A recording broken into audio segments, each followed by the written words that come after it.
Michelle Hunt and Lance Kerstetter both turned to medical marijuana after suffering injuries in their own separate accidents. I don't really remember it. Okay. I fell and wound up at the facility I was at, and I was there for 6 days. No, I remember like just listening to the people in the ambulance, and then I just remember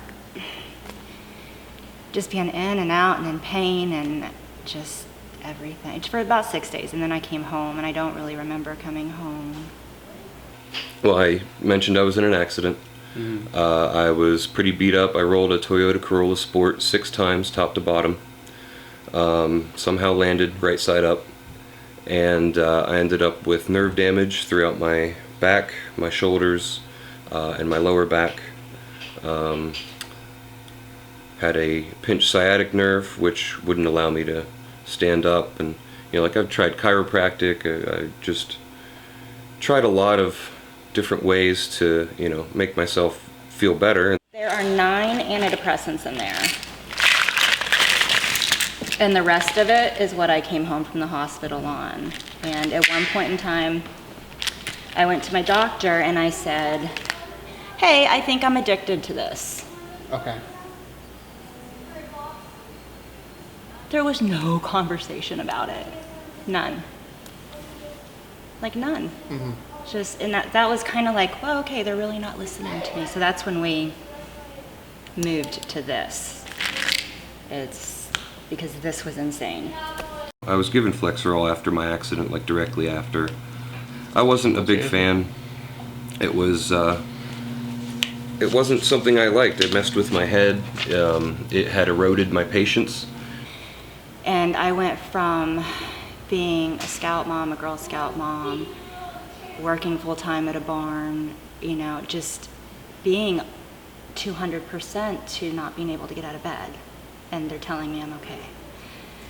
So I would just take whatever they told me to take, no matter what it did to me. At one time, it was Thorazine. Thorazine was one that they wanted me to take.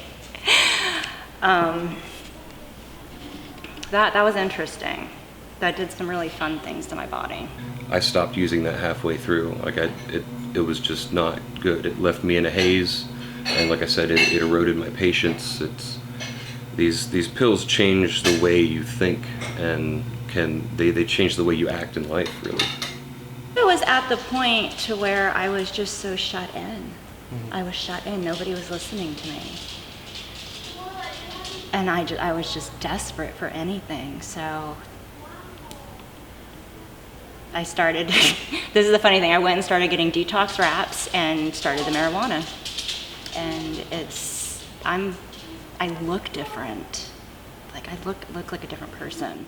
And since the brain injury with doing the Durbin, I'm actually able to ground myself. And like if I'm having a bad day, I'm going to the gym.